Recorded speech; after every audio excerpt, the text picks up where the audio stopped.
Hello friends, welcome back. I'm going to paint this crazy feather monster from Primal. Primal, the Awakening.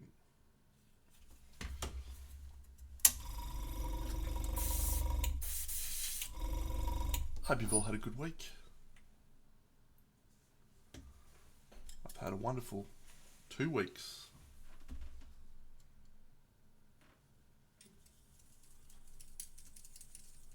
Playing lots of Primal, having a great time at my job, spending time with my friend. All wonderful things.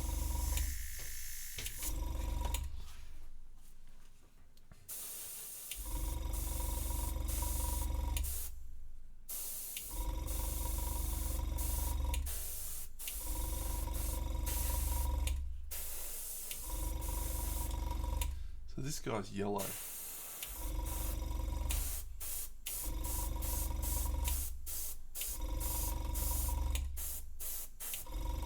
His colours are yellow in the artwork. I tried to find some of the artwork so that I could show it off.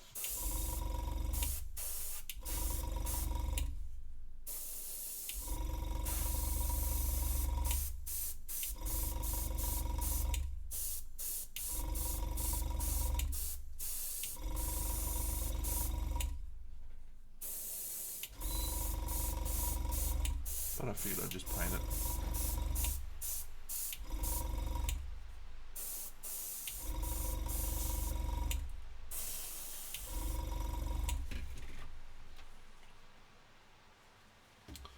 Popular, you're gonna be popular. Has anyone seen Wicked yet? I haven't. But my niece, who is, I don't know how old, 11, 13, something like that. She's a very big fan of the musical Wicked. So she's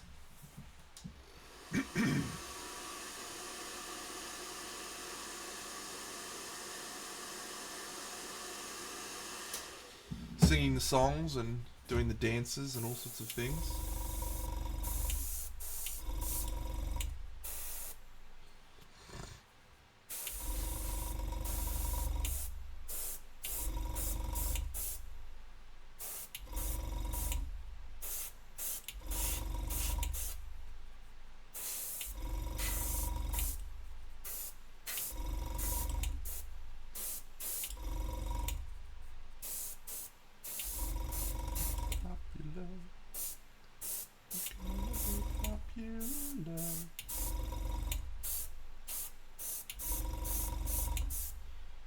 Alright, the next bit will be the interesting bit in painting this guy.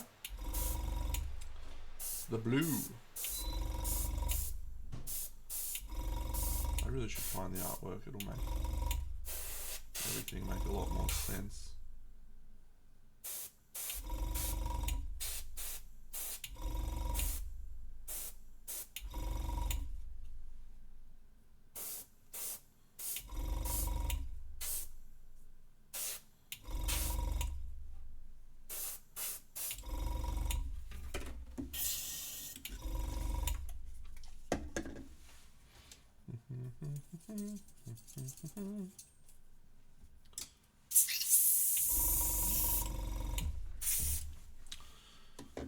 So last weekend was the big Kingdom Death Black Friday sale. Last year I spent $3,000 buying stuff that I didn't already yet have. And this year I managed, hey Cooge, this year I managed to avoid spending $3,000 and I only spent the paltry sum of about $400, which is great. Great times.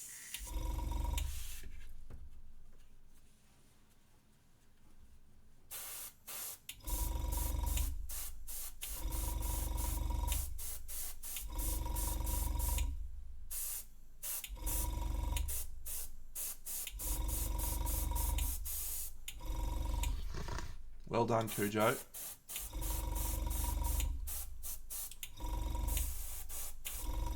Some good models that came out.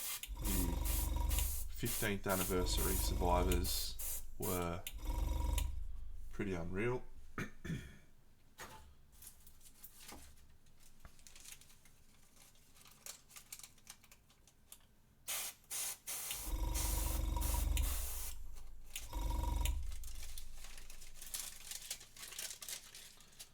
So I'm looking forward to them arriving in the next few weeks, or however long they take.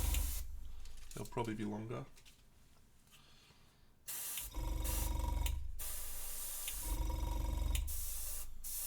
They come from America. America. America. Oh, yeah.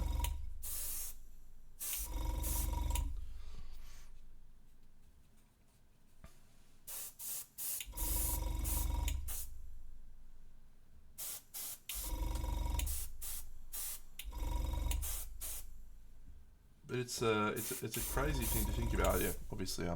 Hello Nurgle. The world of Kingdom Death is quite expansive. But what's crazy to me to think is that Kickstarter, the very first one, was literally 15 years ago. 15 years. I only really got involved in it 5 years ago. But it already feels like it's just been such a huge part of my life already, that time. So, to think that it's actually been around for 15, like half of my life, it's a wild thing to think about.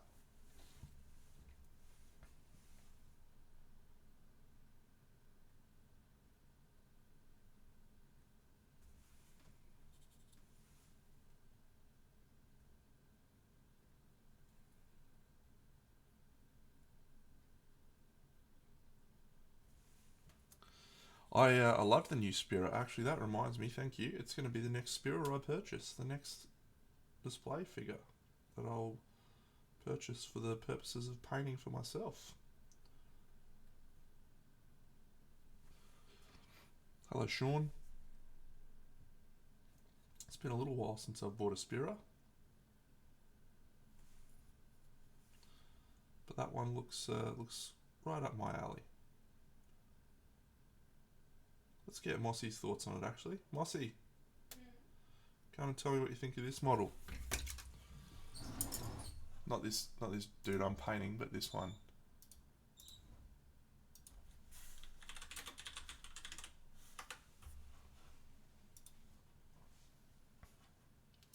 I'll bring it up on screen so everyone can see.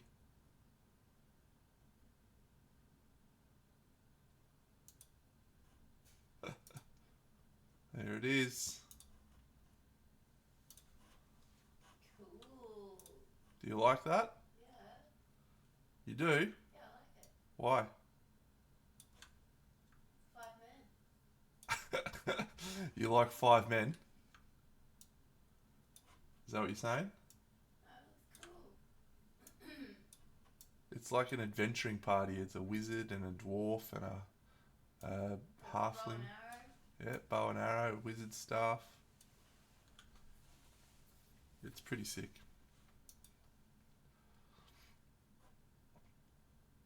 Yep, so I shall buy that. Is that available now? Or is that next weekend?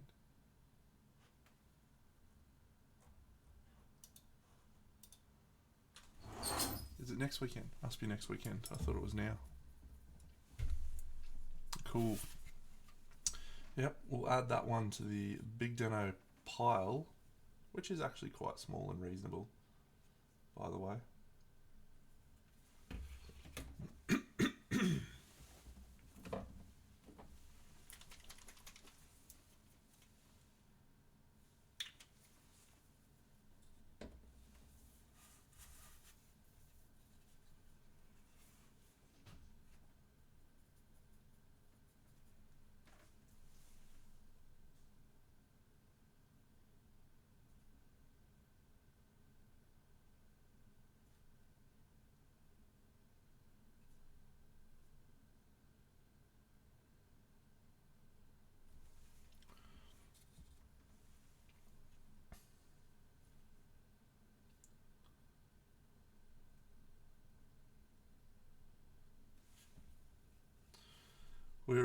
getting closer and closer to crimson now.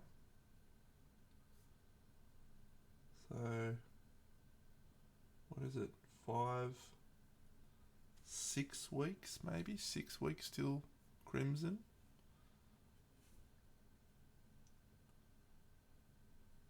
It's all coming together.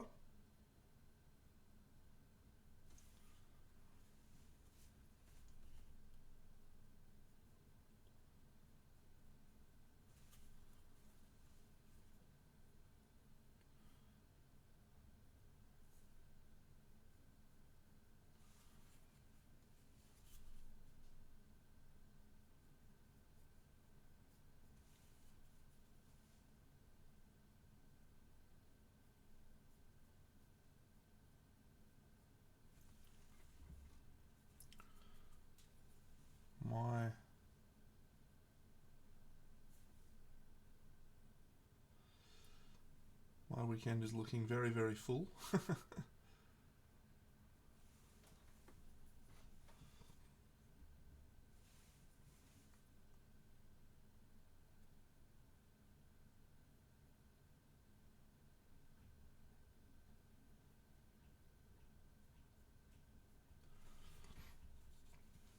As always, but looks like it's going to be a even bigger year this year.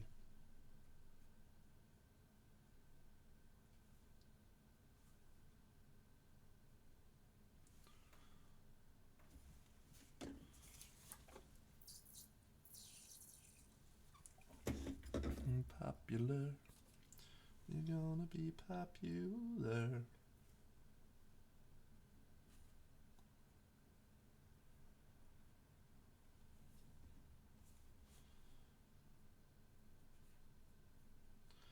These are some very interesting monster designs in this game. They're not quite on Kingdom Death levels of interesting, but very few things in this world are.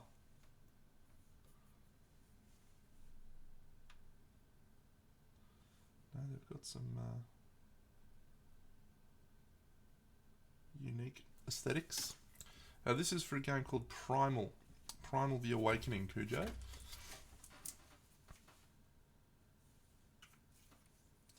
I've painted something like 17 models for it. Hello there, Sebastian. So this is one I did yesterday, and literally I've spent like 30 to 40 minutes on each one. So that's a good thing. I was thinking about this the other day. There's this wonderful part of me that thinks I'm going to paint these models to the best of my ability on just about every fucking game that comes out, on every model that comes out. And I think that attitude is one that many people have and feel and think, yeah, I'm going to do a sick paint job on this. And then the reality is that there is many, many games. Yeah, this is a almost direct pull from Jurassic Park, right? There's many, many games, and by the time I get to the point where I'm like painting these models or any models, you know, that level of intensity disappears. It's hello there, Lupinico. And we get to that point where it's like, I'm not going to paint it. So I made a decision a few years ago. It's better to have something painted quickly and just okay than it is to not paint it at all, or to have like 2 things painted and the rest of it not done. So yeah, so I decided to just paint stuff quickly unless it was a really key passion thing. When it comes to board games, I'm talking about, of course, specifically. Like Kingdom Death, I obviously really do a good job trying to paint those, but everything else board game related, it's generally just, let's just do a quick paint job and move on. And so now I play the majority of my games fully painted, and it's sick. It's awesome.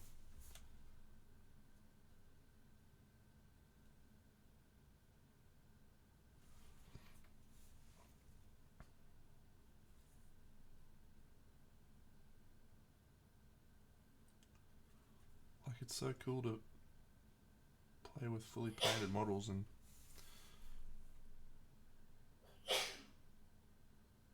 makes a big difference for immersion.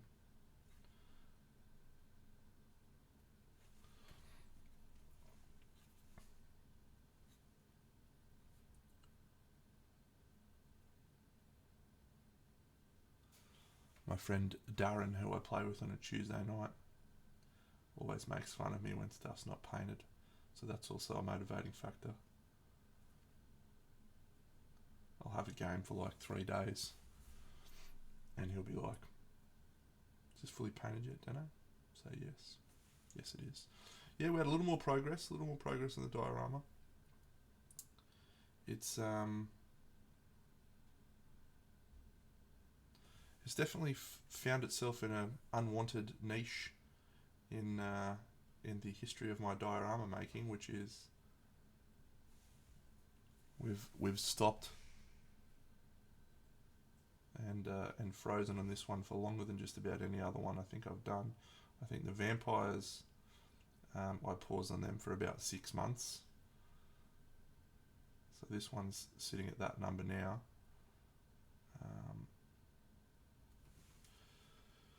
So yeah, long time to not have really made a lot of headway, but we did start painting the vampire guy a little earlier, and then I did some gap filling on a couple of the other ones. So I think we're very important to cut yourself some slack. Spare no expense. Very important to cut yourself some slack in the in this space. Me speaking about myself there, when I've had a new job and a lot of other things taking up time. So rather than being cranky and like going, "Why haven't you painted this yet, Dano? Fucking get your shit together," and giving myself a spray, just accepting that life's been pretty busy. Did a lot of travel in that time.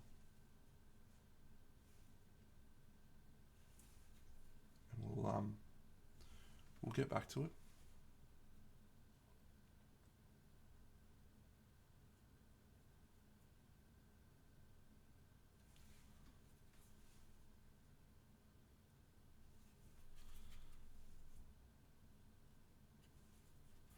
Be kind. Be kind to yourself.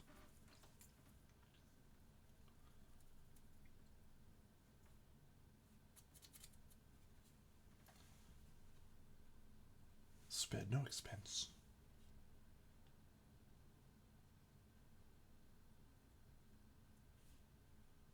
Was he related to the Sir David Attenborough? Was he brothers or something? Richard Attenborough? I feel like they were brothers. Cujo would know.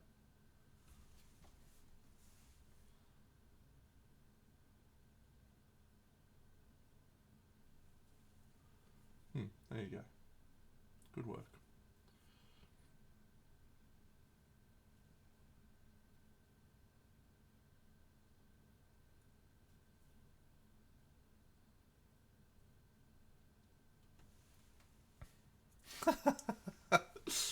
How funny would that be? They got David Attenborough to play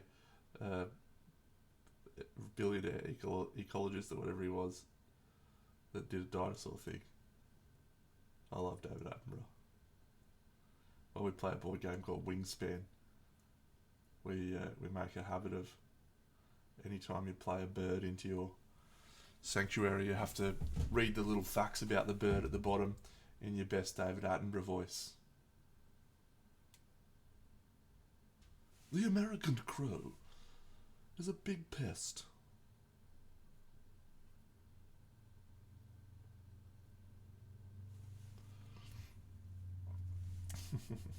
Crikey.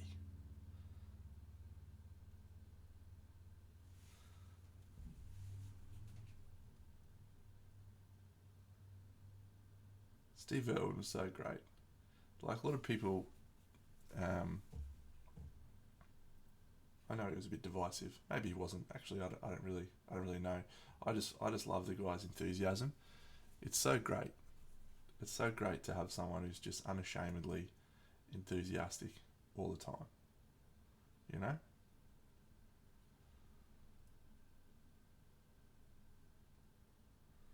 So I love him, but I think there's a lot of people who don't necessarily feel the same way.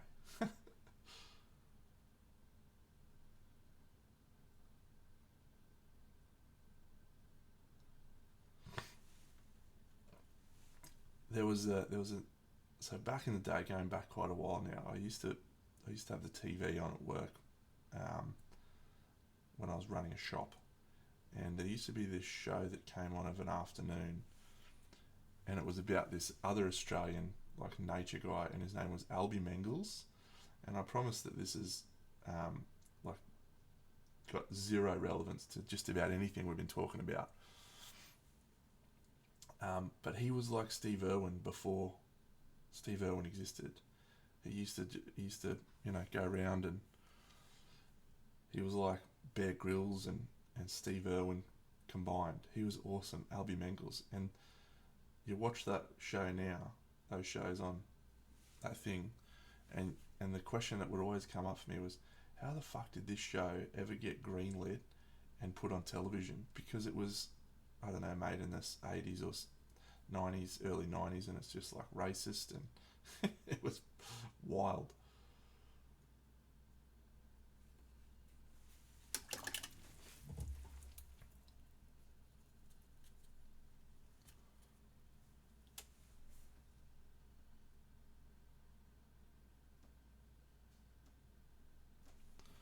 Alright, what colour were those eyeballs? I think the eyeball things were black.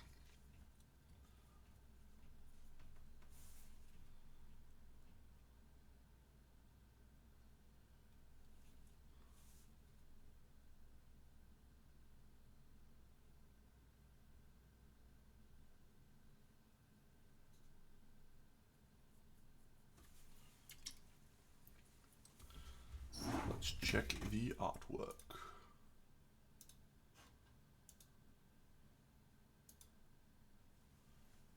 Yeah, they're black.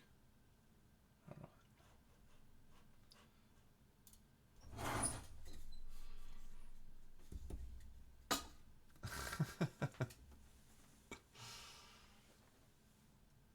Good times, wasn't it?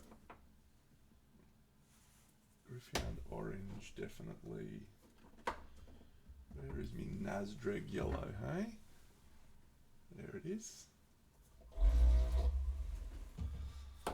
Just gonna give this a little.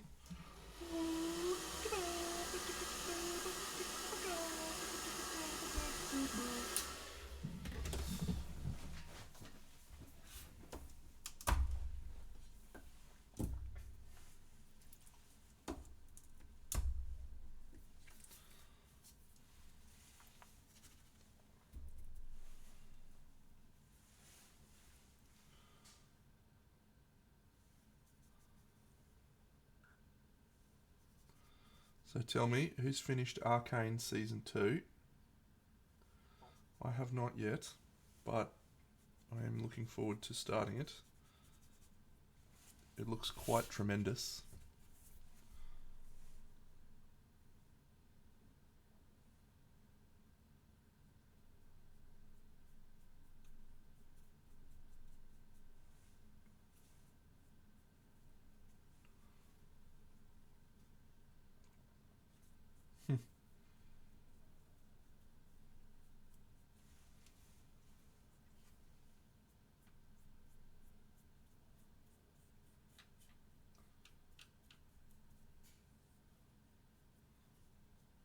Come on, Sean. Get your shit together, mate.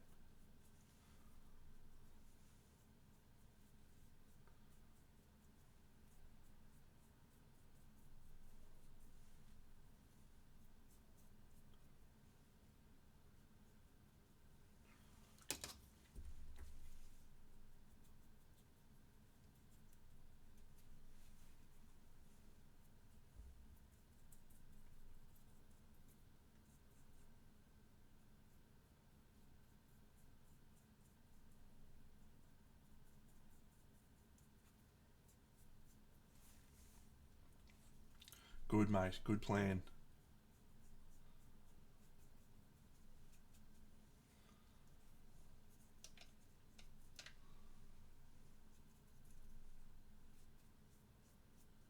You getting ready, Moss? What? 7:30.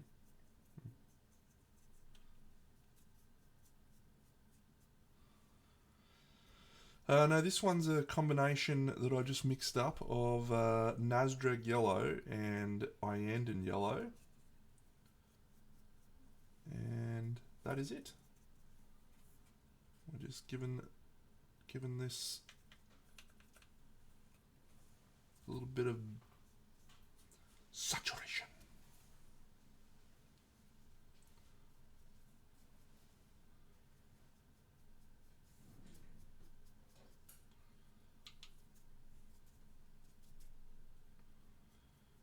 It absolutely kicks it up a notch. Like we've given it a blast from our Spice Weasel. Bam!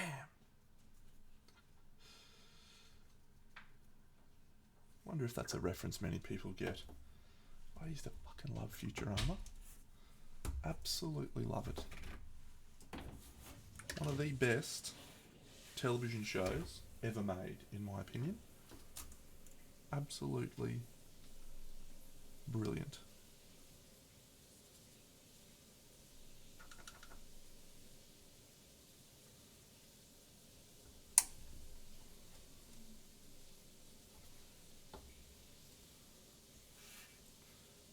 I still have DVD box sets of the first 4 seasons, and have DVDs of the first 4 movies that they did. And yeah, I think that it is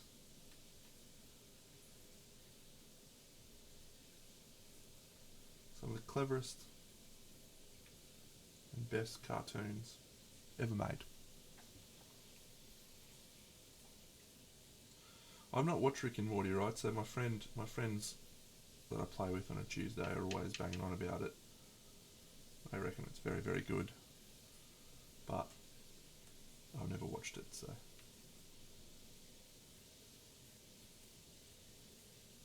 Sure, it is very good.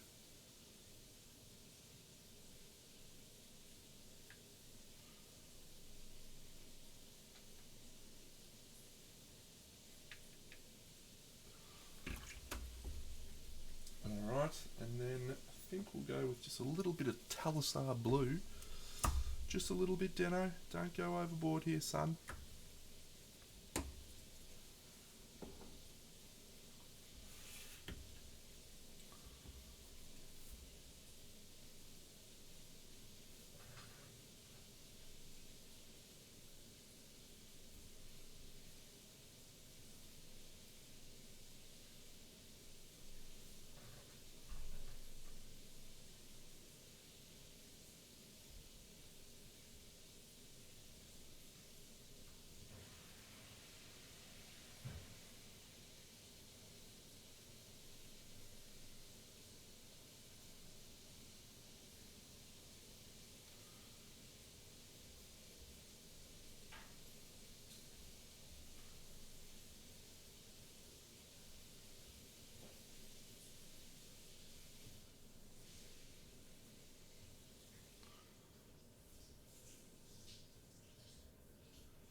Alright. It's an easy little jobbo, Deno, sometimes. Painting toy soldiers. Little whiff from the airbrush and then bang.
Hey, Tui, what's happening, you superstar?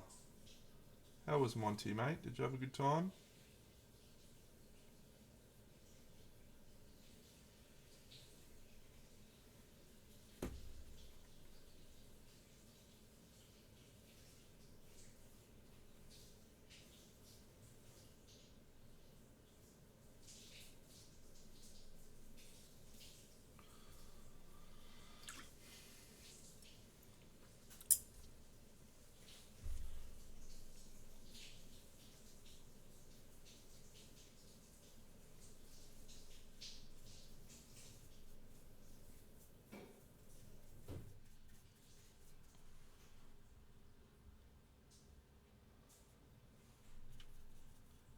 Well, sorry to hear that it was made more complicated, but it is a wonderful moment on the calendar for even people not there, just being able to see all the amazing models. What did you think of their decision to not release? Well, best in show, I guess they did a cool thing on it. Made a big deal about it. I liked it. Thought it was cool.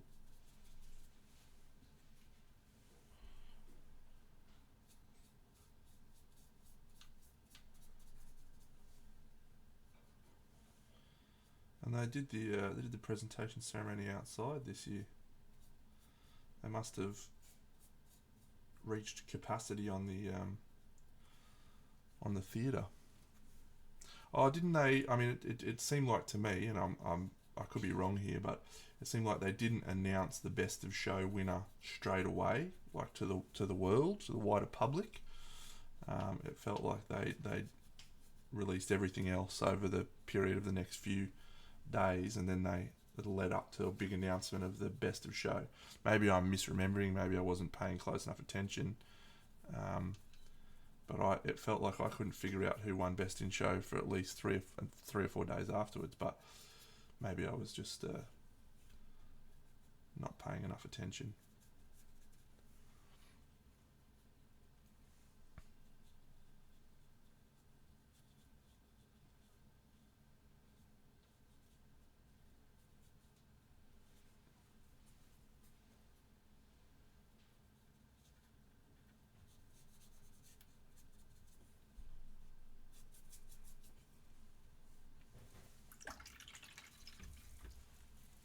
Mm.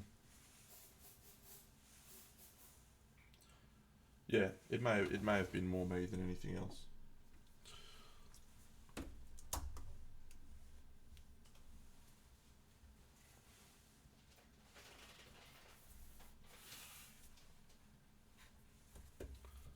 Mossy's being particularly distracting today. Oh, yeah, Mossy. Yeah, it looked incredible, mate. It looked absolutely incredible.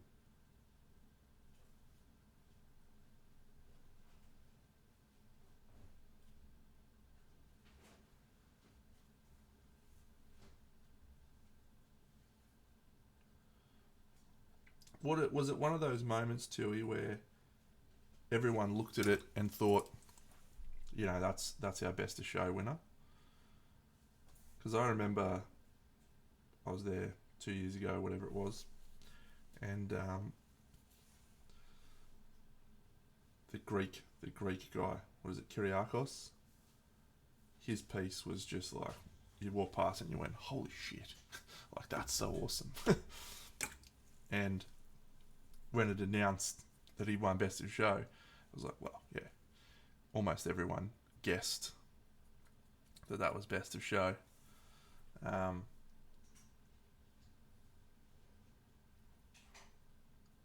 Was it like that this year, where the judges just sort of universally agreed, yep, that's our winner?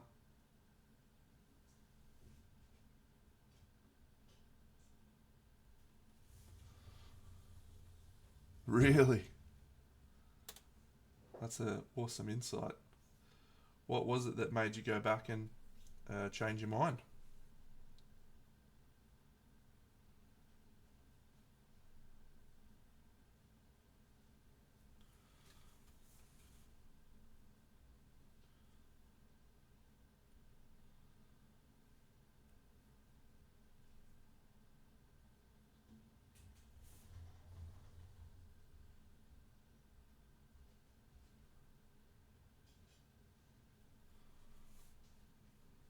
Yeah.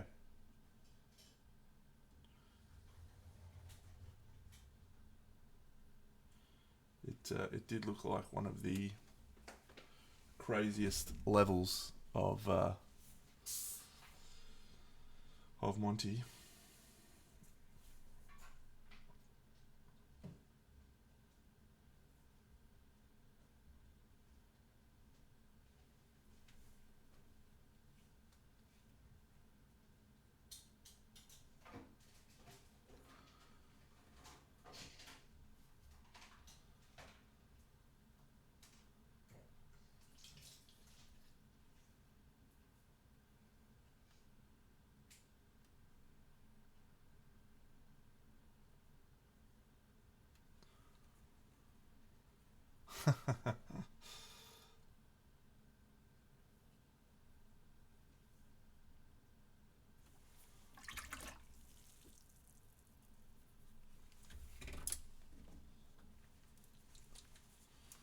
Yeah, at Crimson we have a table of 3 or 4. So, could you imagine having to try and make that decision about what the best in show is over 50 pieces?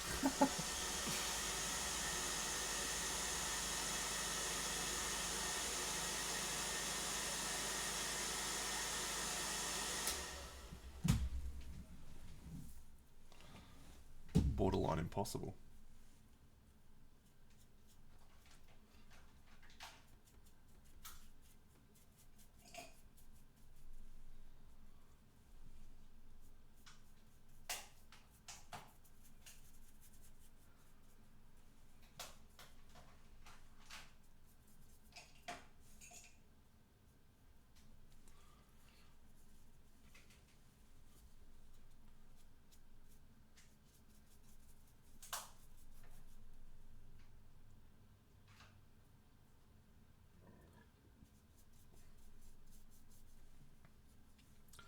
So I talk a little bit about this with Bucks, and we've talked about it on stream, but there's this unfortunate reality, right, of judging at a really high level of quality, where rather than focusing on what's awesome, you have to focus on what's not awesome, because it's the only thing that makes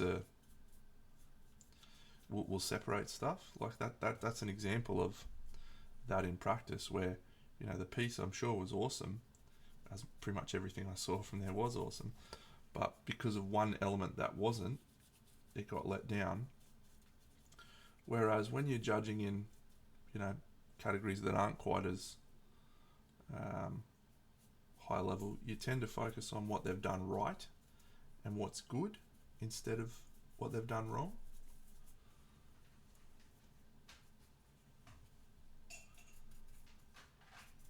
And I don't know that that's a bad thing.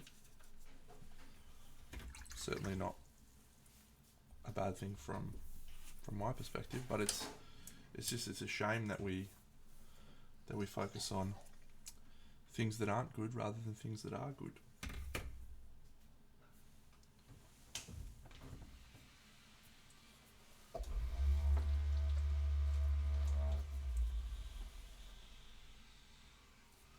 None of the Danes got anything.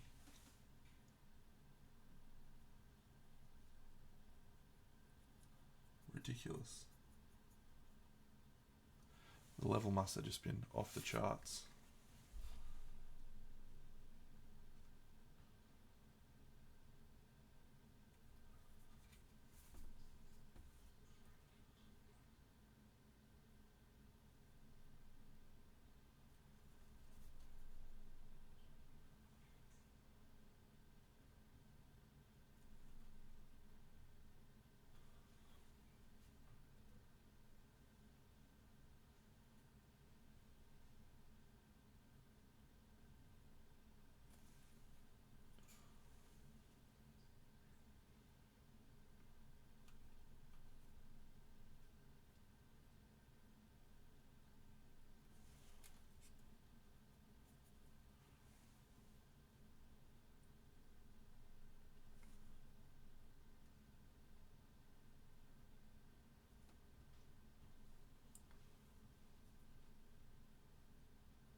Ah, well. Keep hoping I'll get back there one year.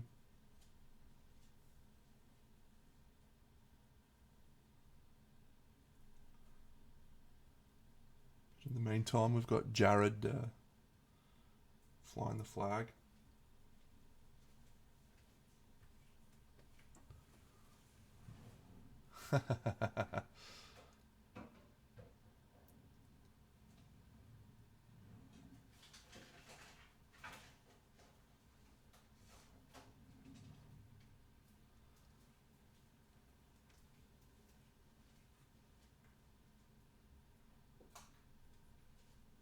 Wow.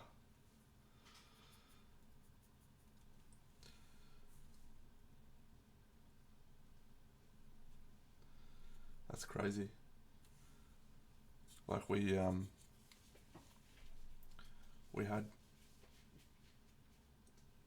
you going past. See you, pretty lady. Nice dress.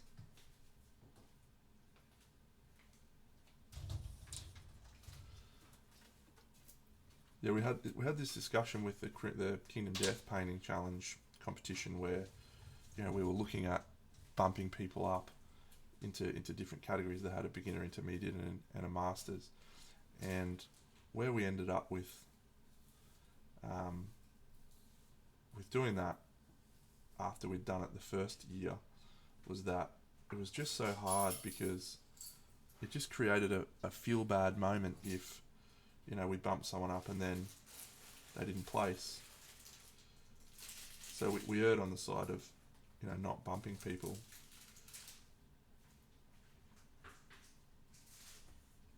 And I think that's the right approach, but imagine getting to that point where you've got golds that you want to bump up and they're already, yeah. It was an insane level. It was an insane level, that's for sure.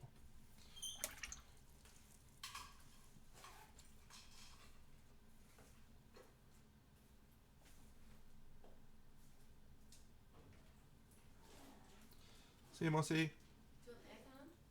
No, I'm fine for the moment. Is it on or off? Off. Yeah, leave it off.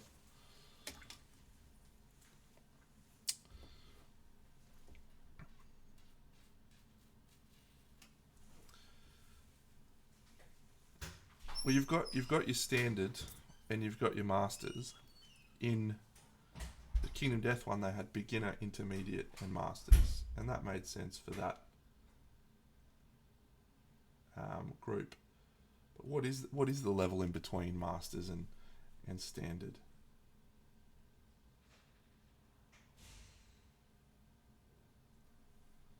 You know, what's the name of that?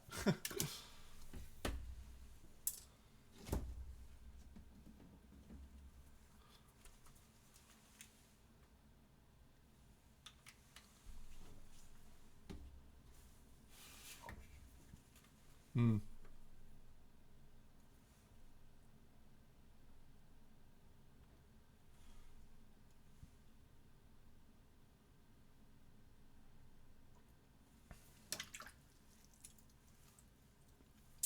Yeah, it's fascinating. It's absolutely fascinating. That is for sure. Where we'll find ourselves in a few years' time.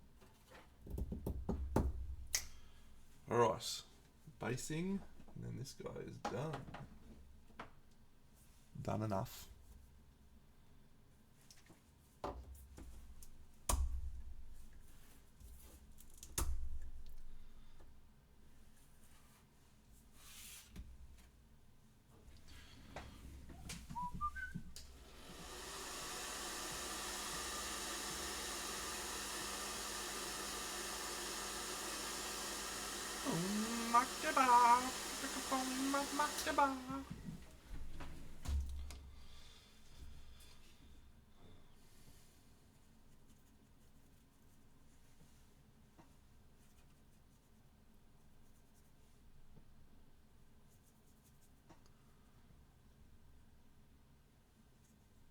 What does the future of the hobby look like?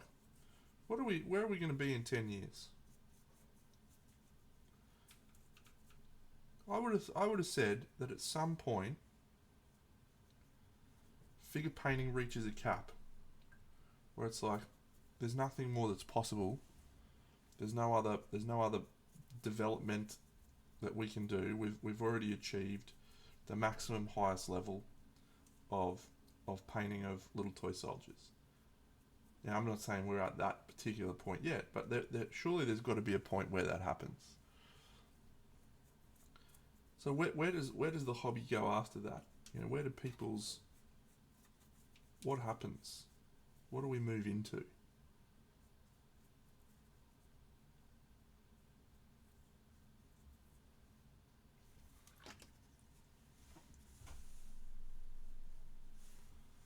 I don't know the answer to the question.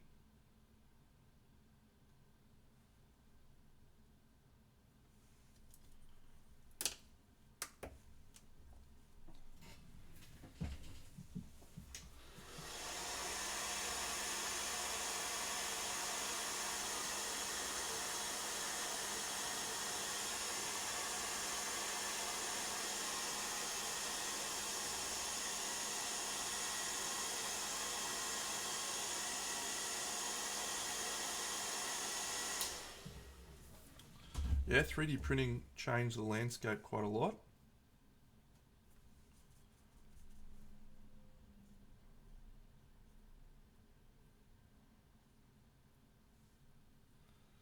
I I I, I was saying a little while back, and I don't know if this is accurate or just speculation, but I feel like it's got to move into things like automation, you know, or because everything that we do is like telling a story, and you can tell a story, even more of a story when things move. And I don't know if that's a thing that might maybe it's a wish.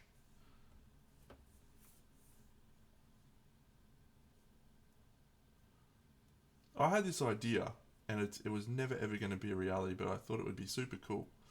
And it was sculpt a model, or have a model sculpted, or a bust, and then paint it, right? And then cover that model over with another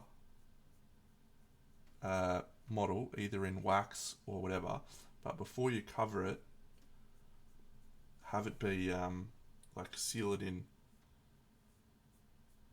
a fire retardant stuff or a temperature retardant stuff, and then at a model show, part of your story is you melt the model, and underneath is another model. I don't know if I explained that very well, but just imagine you've got like a skeleton, little skeleton bust holding a sword, and then you paint it, and then over the top of it you have another like a thing sculpted in wax that you make hard wax, and then you paint that, and then at the show you light the wax, it melts away, and there's the skeleton underneath. Like that's very much a pie in the sky, impossible idea to execute, right? But that was something that I was thinking about doing, because imagine like the story that you're telling with that, the transience of life, the all of those things. It'd be really cool. And again, it's sort of just pushing miniature art in a different direction, a storytelling in a different direction. But I don't know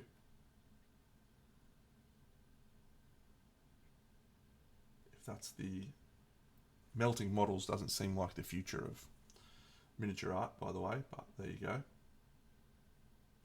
With the time that you spend on a model to have it fade away.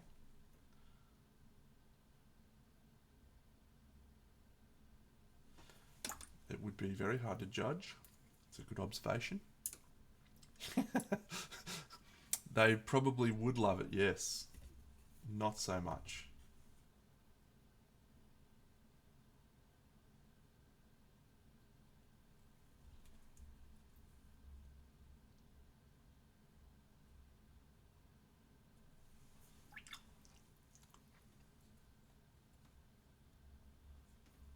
Hello there, Cragzog.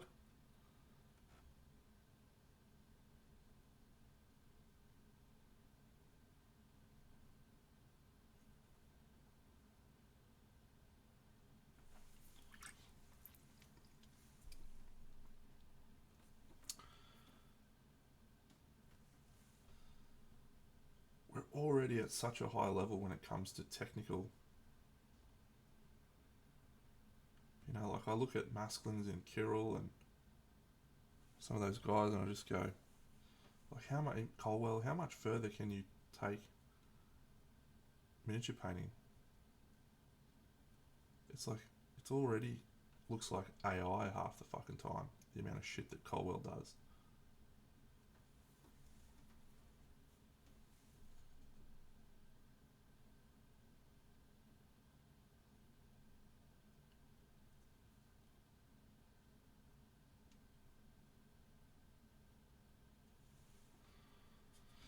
Very true, very true.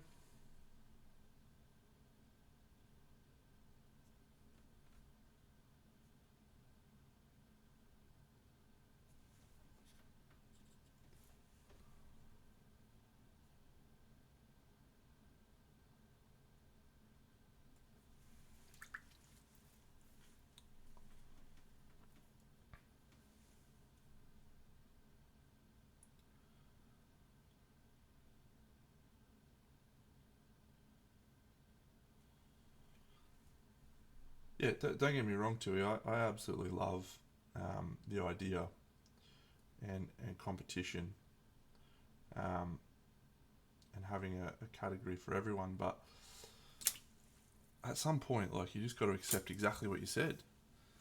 There's there's people who do it for a living, and we will never compete with them, and that's okay. It has to be okay. I will never ever ever be able to compete with people that have unlimited time, limited only by their lifespan. I'll never be able to compete with those people. I have to work a full-time job. That's just my life, and that's okay.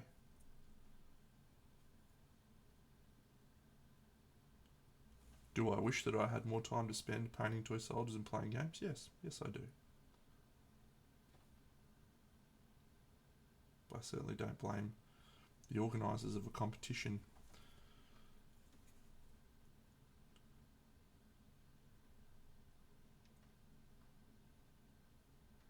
we're going into a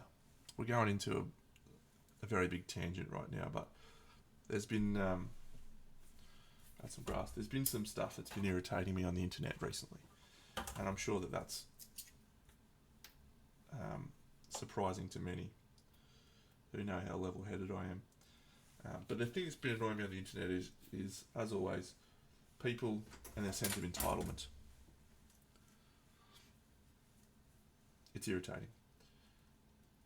In particular, it's in the wonderful world of board games and the crowdfunding space, and more specifically around shipping. There's a game currently, and I won't specify which one, that is currently shipping, and it's a big game. It's a complex game, lots of moving parts. Lots of moving parts to get that game to people's doorsteps, right? And there's people that are emailing, calling the distribution company to be like, where's my game yet? Where's my game? I haven't got it. And we're talking about a game where there's 20,000 copies that get shipped out. Like, it's a huge, complicated thing. Yeah. And I just like, I don't understand people's sense of entitlement and lack of appreciation for effort and time that goes into things. And so the reason I'm having a laugh about this compared to, say, your Monties and whatever, it's like, if the judges give you nothing, that's okay. It's okay, mate. It doesn't mean that you're a failure at life. It doesn't mean it, like it's just some guys sitting around a table thought that some other toys were better than other toys. That's all. It's a frustrating thing to, you know, and that comes from the perspective of someone who's been on the other side of the table judging, and I'm sure Tui can appreciate that it's very difficult as a judge to have people question your integrity, to have people disagree with your perspective, etc., etc. Look what I've done. But yeah.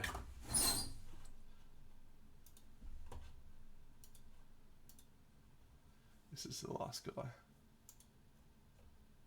going to paint this guy.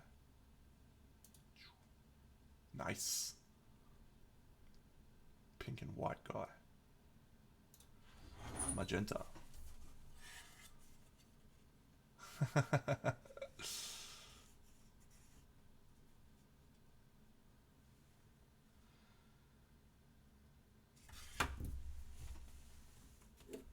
It's tricky, right?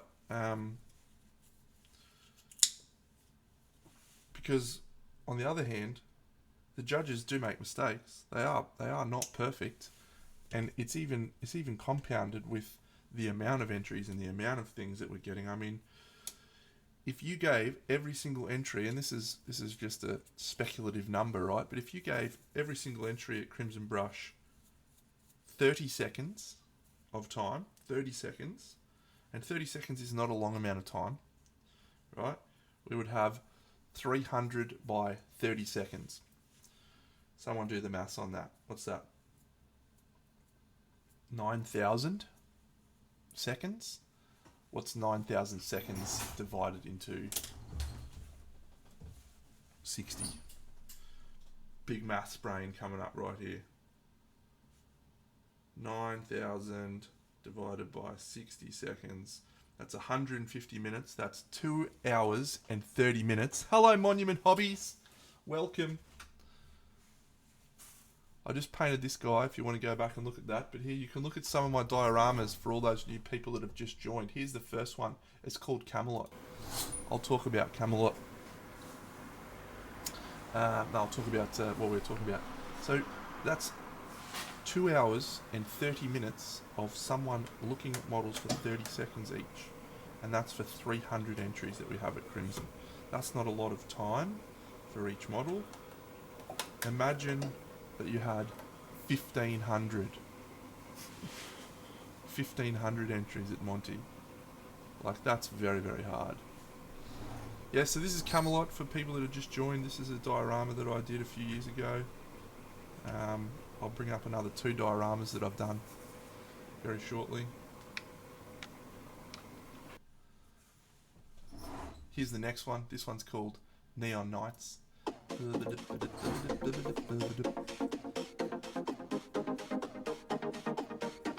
So the judges are bound to make mistakes in that, right? So it's fine. It's okay. But just the entitlement.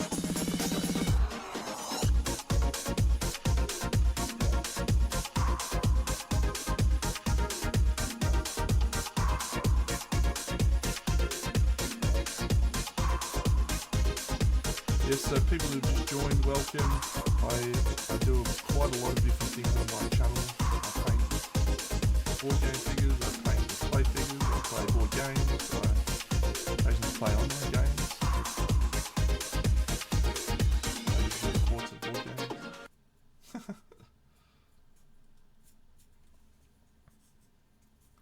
But I'm mostly well known for doing crazy big dioramas like that one.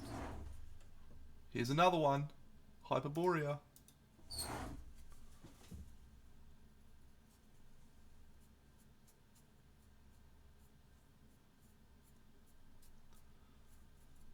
All 3 of these dioramas have been mostly painted on my channel. That's fine, mate. The diorama sound is way better than me anyway.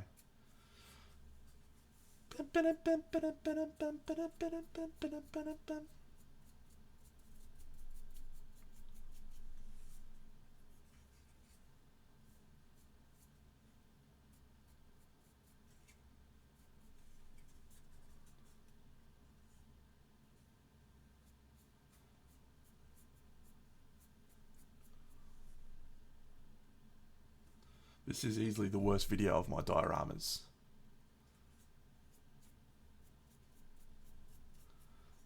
The worst video that I did.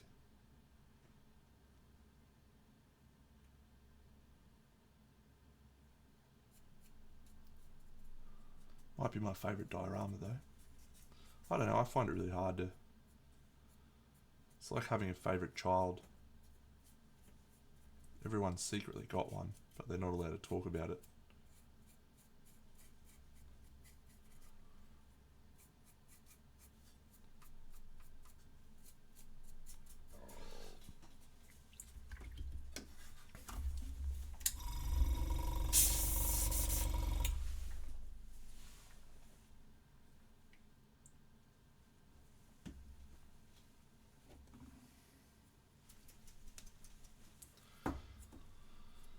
I guess the thing I'd like to impart on anyone in any endeavour, something I've been stressing, it's actually a really good sentiment that I like, which is assume positive intent.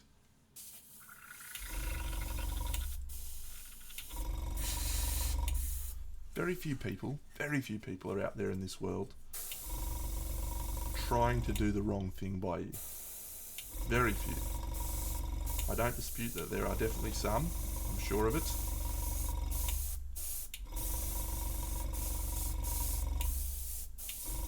But assume positive intent.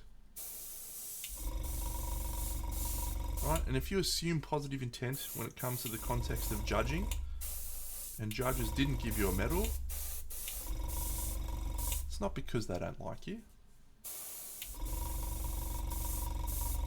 Because of all of the things that are involved in organising an event, the metrics, the time, the quality of other people, right? And so that means it's okay for you to not get a medal.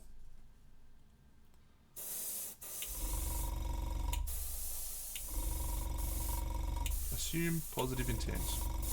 It's a great mantra that I've been trying to think more about and have that influence my life in positive ways. Oh no, you're not getting anything at Crimson, mate. That's definitely because we don't like you.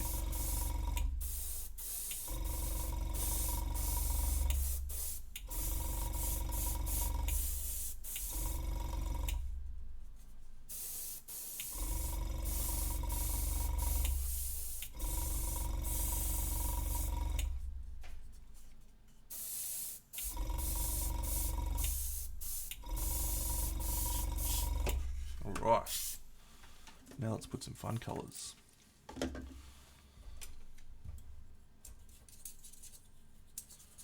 I'm going to use Sigvald Burgundy.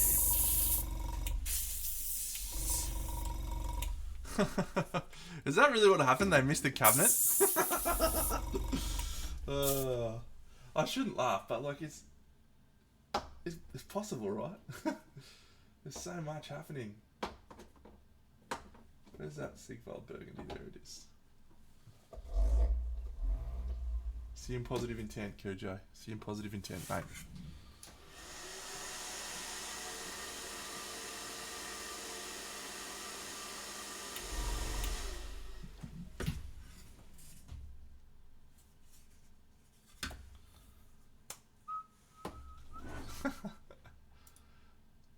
So much pink, and it's got some orangey colours this too, hasn't it? Let's just have a look at the... Yeah, he's pinky and orangey. Alright, let's see if we can...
Yeah, that's another great piece of advice that I always like to come back to. Just start with why, right? Another great saying. Got so many motivational sayings in the back pocket. Start with why. Why do you paint models? Why are you doing this? Why do you enter a competition? And allow that knowledge to influence your decision making.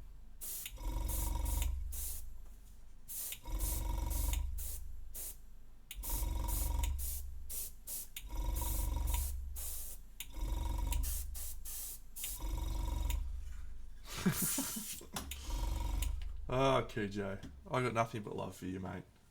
You are one of the all-times.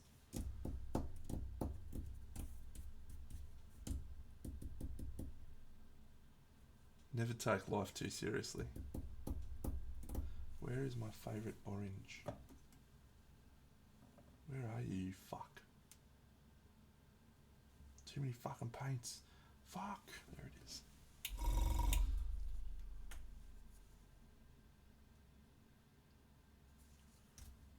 How good would that be? That's with the lamentation of their women.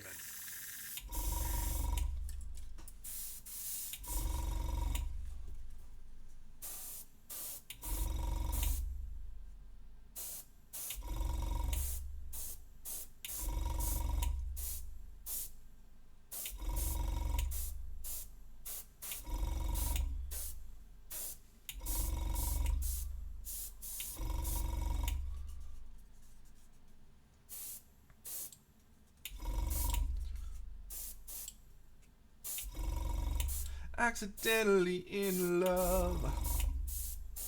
Accidentally in love. Accidentally in love.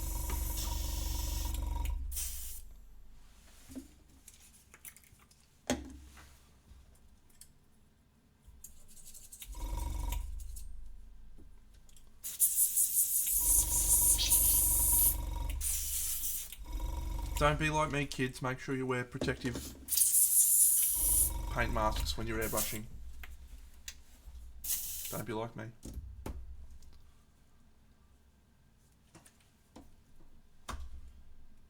Am I the bozo? It's me. God, I'm the problem, it's me.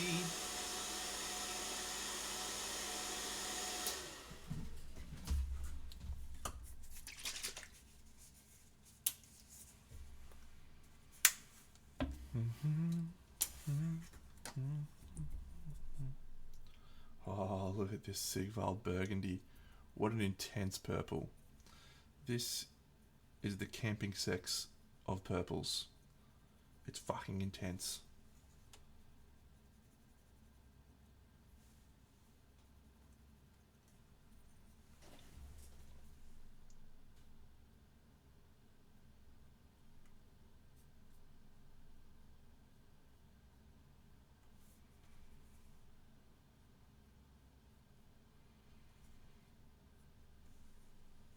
That's a great joke, by the way.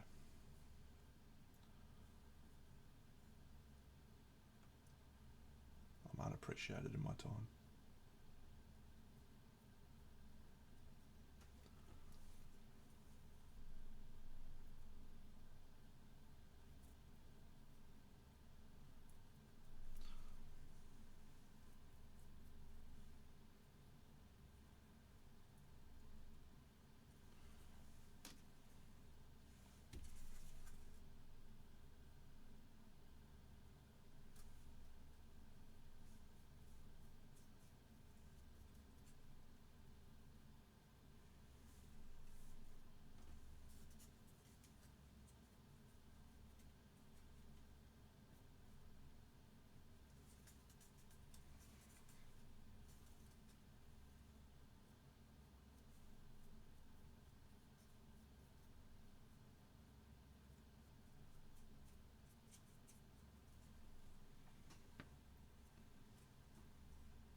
Oh, it's good to know.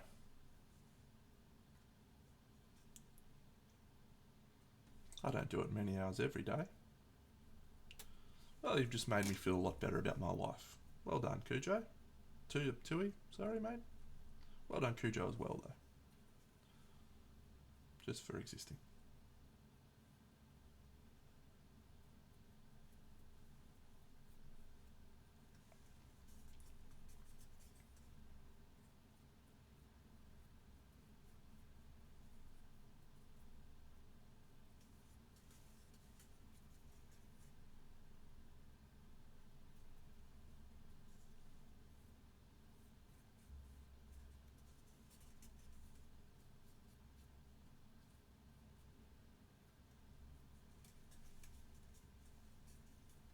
Oh, it's not baseless, mate. It's very well based.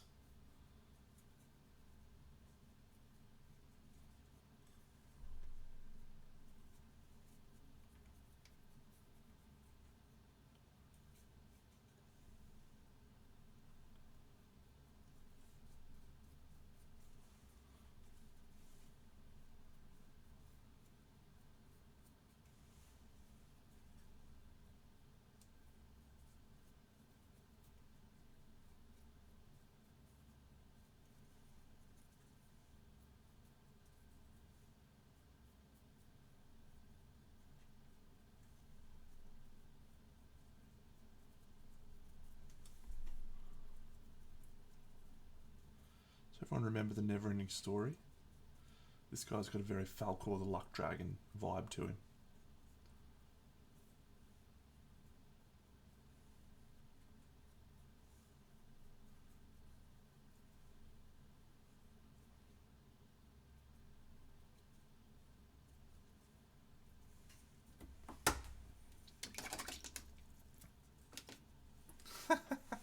Jared. Oh, I do wish they still made films like The Never-Ending Story. The Never-Ending Story.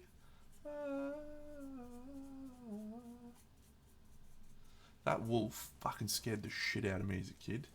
His fucking glowing eyes coming out of the darkness. What was his name? The evil, the wolf, the bad guy? I can't remember. But fucking hell. Loved it. The Nothing.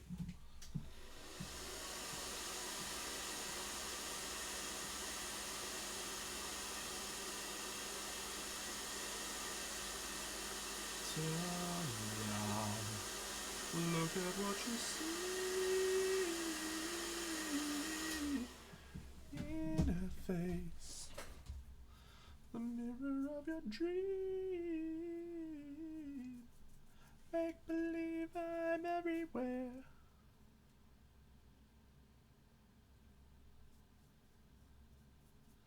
Written in the stars.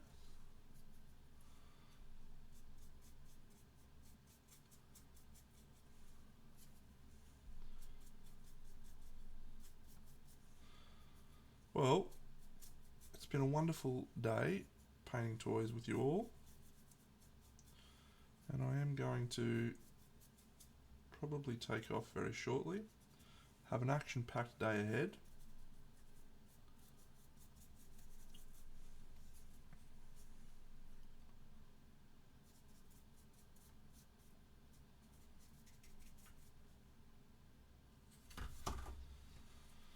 The answer to our never-ending story. Na, na, na, na, na, na, na, na, na.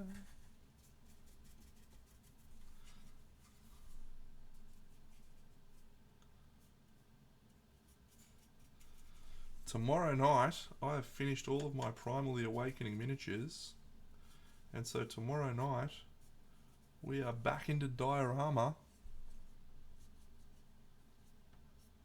or perhaps some Kingdom Death models. I'm not sure, but I think it's going to be diorama time, because I will have some new Kingdom Death models arriving at some point in the next few weeks, so I do want to paint those. But diorama time. Diorama time.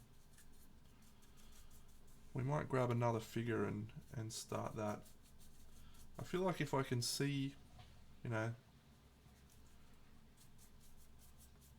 I've got most of my figures started and painted, then it'll start to be a bit more motivating. But I'm not sure. I'm not sure.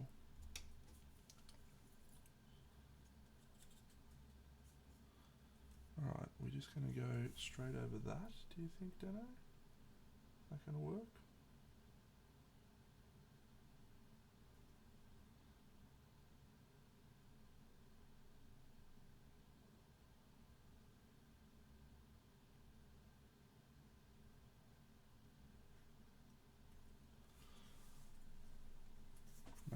Maybe that's going to work.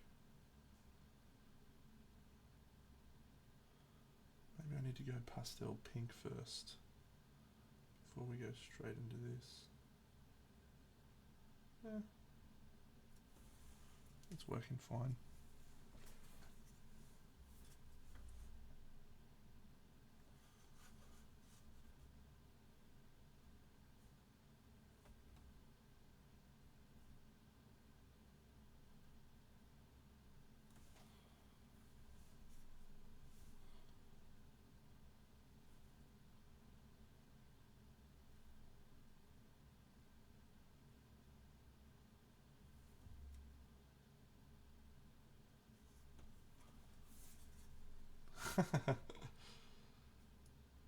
It's been a long time since I watched Labyrinth. Long time.